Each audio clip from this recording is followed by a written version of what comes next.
대표님, 급하게 돈이 필요해서 카드론 알아보신 적 있으신가요?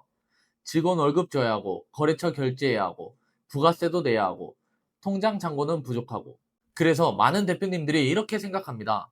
일단 카드론으로 급한 불부터 끄자.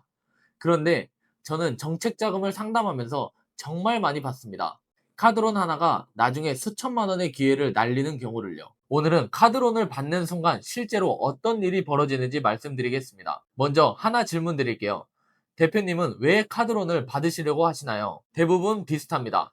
당장 돈이 필요하기 때문이죠. 운영자금이 부족하거나 매출은 들어오는데 현금 흐름이 꼬였거나 예상치 못한 지출이 발생했기 때문입니다. 제가 실제 상담했던 대표님 이야기입니다. 업력 3년, 매출도 꾸준했고 세금 체납도 없었습니다. 정책자금 검토가 충분히 가능한 상황이었습니다. 그런데 대표님은 급하다는 이유로 카드론을 먼저 받았습니다. 한 번, 그리고 또 한 번. 결국 필요한 금액보다 적은 돈을 높은 금리로 조달하게 됐습니다.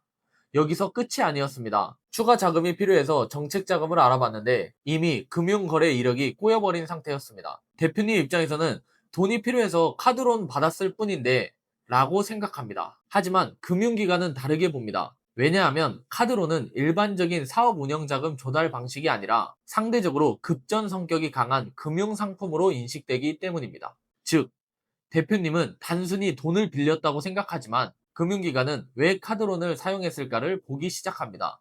여기서 중요한 사실이 있습니다. 많은 대표님들이 카드론을 받으면 돈 문제가 해결될 거라고 생각합니다.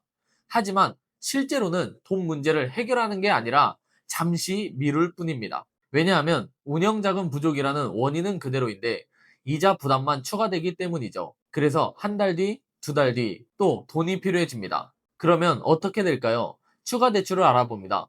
그러다 보면 어느 순간 대표님이 사업을 운영하는 건지 빚을 돌려막는 건지 구분이 안 되는 상황까지 갑니다. 저는 수많은 사업자를 상담하면서 한 가지 공통점을 발견했습니다. 돈이 부족해서 힘들어진 대표님보다 잘못된 순서로 돈을 조달해서 힘들어진 대표님이 훨씬 많았습니다. 대표님, 사업은 결국 현금 흐름 게임입니다. 매출이 높다고 성공하는 것도 아니고 매장이 크다고 성공하는 것도 아닙니다. 필요한 시기에 가장 적절한 자금을 가장 유리한 조건으로 확보하는 사람이 살아남습니다.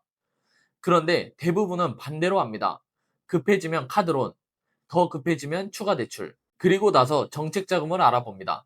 사실은 순서가 반대입니다. 먼저 현재 상황을 진단하고 내가 활용 가능한 정책 자금이 있는지 확인하고 보증이나 금융 지원 제도를 검토한 후 그래도 부족할 때 일반 금융 상품을 검토해야 합니다. 오늘 이 영상을 보는 대표님 중에도 지금 카드론을 고민하고 계신 분이 있을 겁니다. 제가 카드론을 절대 받지 말라는 이야기를 하는 것이 아닙니다. 상황에 따라 반드시 필요한 경우도 있습니다. 하지만 이게 최선의 선택인가 확인하고 결정하셨으면 좋겠습니다. 대표님의 상황에 따라 훨씬 유리한 방법이 있을 수도 있기 때문입니다. 돈이 필요할 때 중요한 것은 얼마를 빌리느냐가 아니라 어떤 순서로 조달하느냐입니다. 잘못된 순서는 대표님 사업을 더 어렵게 만들 수 있습니다. 반대로 올바른 순서는 같은 사업이라도 완전히 다른 결과를 만들 수 있습니다. 혹시 현재 운영자금 때문에 고민이 있으시다면 댓글에 상담 신청 링크를 클릭하셔서 연락 남겨주시길 바랍니다. 감사합니다.